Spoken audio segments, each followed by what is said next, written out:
नमस्कार सर्वांना. श्री स्वामी समर्थ. सर्व ताईंना मकर संक्रांतीच्या खूप खूप शुभेच्छा.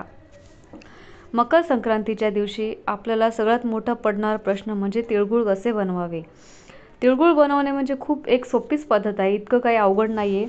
पण 10 मिनिटात लवकरात लवकर आपल्याला जिभेवर विरघळणारे तिळाचे लाडू जर करायचे असेल तर आपण ही ट्रिक नक्की करून बघा आणि अजिबात कडक न होता वाताड पण होणार नाहीत हे लाडू. पाक न करता तिळाचे पौष्टिक स्वादिष्ट लाडू बनवण्याची एक सोपी पद्धत काय आहे हे आज आपण या व्हिडिओमध्ये बघूया.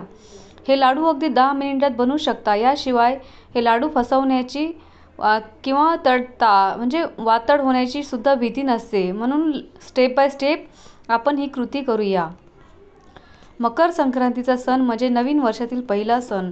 या सणाशी आपल्या सर्वांचं एक खास नातं असतं. पण सगळ्याच गोष्टीपेक्षा एक अशी गोष्ट आहे जी संक्रांतीचा आनंद द्विगुणित करते, ती म्हणजे तिळाचे लाडू. याशिवाय मकर संक्रांती हा सण वाटतच नाही. आणि तिळगुळाचे पदार्थसुद्धा आले. तिळाचे लाडू, वड्या, अनेक प्रकारचे गोडधोड पदार्थाची चव या सणासुदीला आणखीन वाढवते. मात्र गुळाचा किंवा साखरेचा पाक करून हे पदार्थ बनवताना खूप वेळ लागतो आणि पाकाचा अचूकपणा साधला नाही तर सगळ्या पदार्थाची गंमतच निघून जाते. म्हणून आज आपण पाहणार आहोत कोणताही पाक न करता झटपट तयार होणारे तिळगुळाचे लाडू कसे बनवायचे, तेही अतिशय सोप्या पद्धतीने.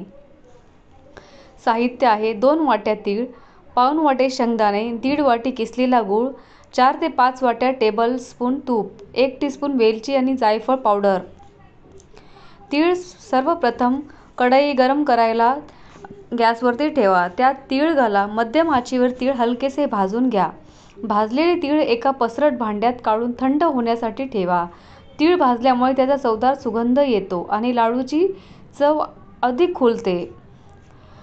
तीळ भाजून झाल्यावरती तीळ एका प्लेटमध्ये काढून घ्या आणि शेंगदाणे त्याच कढईमध्ये शेंगदाणे घालून मंद आचेवर भाजून घ्या. भाजलेले शेंगदाणे थंड झाल्यावर त्याची टरफलं काढून घ्या.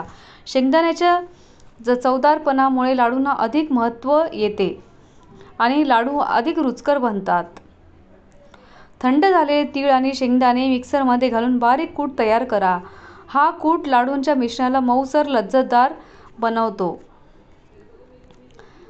एका मोठ्या भांड्यात सर्व तयार केलेला कूट काढून घ्या. किसलेला गूळ, वेलची पावडर, जायफळ पावडर आणि गरम तूप घालून सगळे मिश्रण एकजीव करा. सगळे घटक व्यवस्थित मिसळल्यानंतर हातामध्ये लाडू वळायला घ्या आणि सुरुवात करा.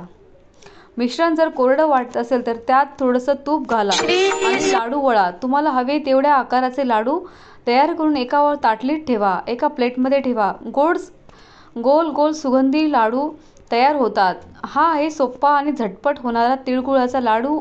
मकर संक्रांतीच्या आनंदात नक्की भर टाकेल. कोणत्याही गडबडीशिवाय घरी तयार करा आणि आपल्या कुटुंबासोबत या सणाचा मनमुराद आनंद घ्या.